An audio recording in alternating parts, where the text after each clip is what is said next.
रे सब आओ रे, सब आओ रे, परिवार नियोजन अपनाओ रे, आओ रे आओ रे, सब आओ रे, सब आओ रे, परिवार नियोजन अपनाओ रे।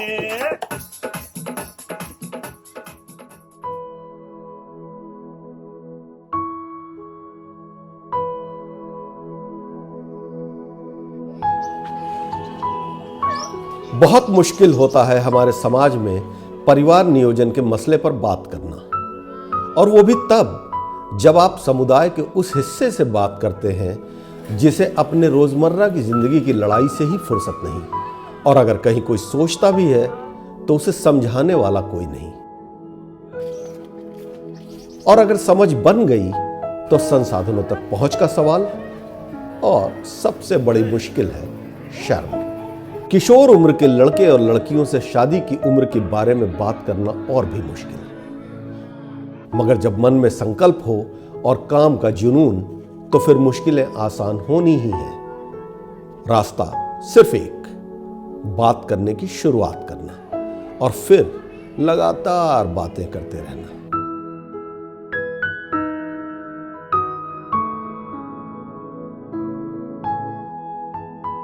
जैसे कि हम सभी जानते हैं कि भारतवर्ष में और उत्तर प्रदेश में भी पिछले एक दशक में प्रजनन दर काफ़ी तेज़ी से घटी है, और ये एक अच्छा संकेत है क्योंकि हम सभी जानते हैं हमारे देश की जनसंख्या।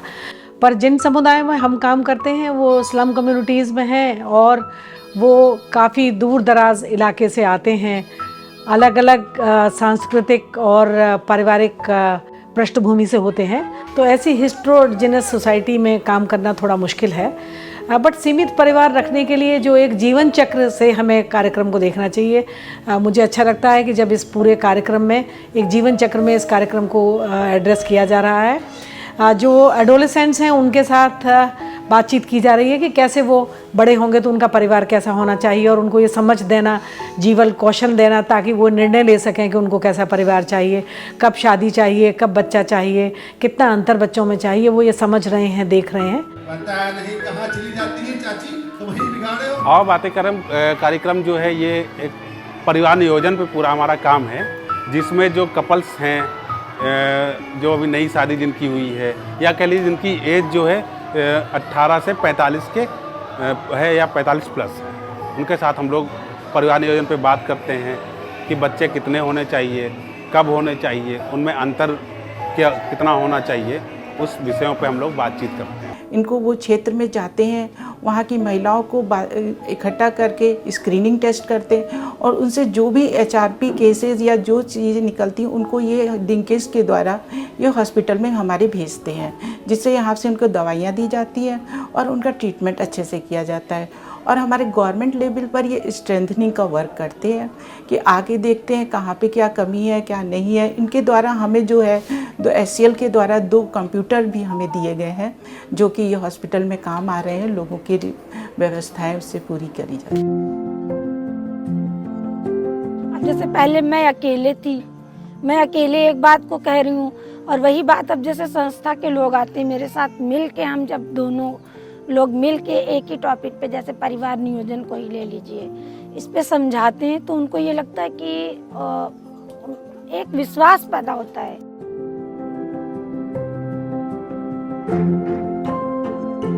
ये भाई, ये जो है हमारे परिवार नियोजन के साधन का डब्बा है।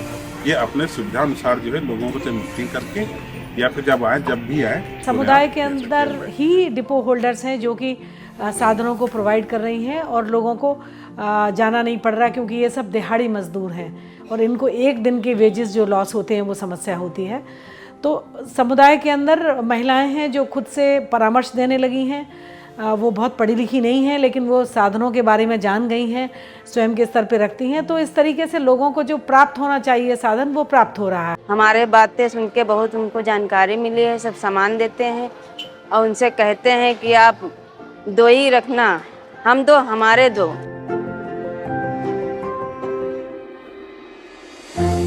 तो पूरे चक्र में एक बड़ी कड़ी जो हमें लग रही थी, जो मिसिंग थी, वो थी कि पुरुषों की भागीदारी कैसे हो, किसी भी परिवार नियोजन के कार्यक्रम में पुरुषों की भागीदारी आवश्यक है, इसीलिए इस वर्ष हमने पुरुषों की भागीदारी के प्रयत्न किए हैं और उसके प्रतिफल भी हमें मिलने लगे हैं। हमारी संस्था जो है जो ये दे रही है आपको फ्री ऑफ कॉस्ट दे रही है, इसका कोई पैसा नहीं ले रही है। तो इस तरीके की सारी सुविधाएं जैसे कि गोलियां हैं, मालाडी है, कॉन्डम है और किट वगैरह हैं, इस तरीके से सभी चीज़ें हमारे पास मुहैया हैं। पहले थे कि मतलब जेंट्स आते थे वो लेके जाते थे, लेकिन अब इस मीटिंग के द्वारा औरतों में बहुत ही जागरूकता आई है कि हाँ भाई परिवार छोटा होना चाहिए। इतनी बड़ी महंगाई में मतलब 1 या 2 बच्चे ही काफ़ी अच्छे होते हैं। इस वजह से अब औरतों में कोई झिझक नहीं रह गई, वो आती हैं खुद अपना सामान लेके जाती हैं। फैक्ट ये दिख रहा है कि जहाँ पे 10 यूजर थे, जिस झोपड़पट्टी में कह सकते हैं जहाँ पे 10 यूजर थे, आज 50 से 60 लोग हमारे कॉन्ट्रासेप्टिव ले जा रहे हैं। लोग जान रहे हैं, लोगों को लगता है कि दीदी के पास सामान है तो वो डायरेक्टली हमसे भी मांगने आ रहे हैं। और फिर बच्चों में इतना बदलाव आया है कि वो चाइल्ड मैरिज के लिए एक्शन भी ले पा रहे हैं।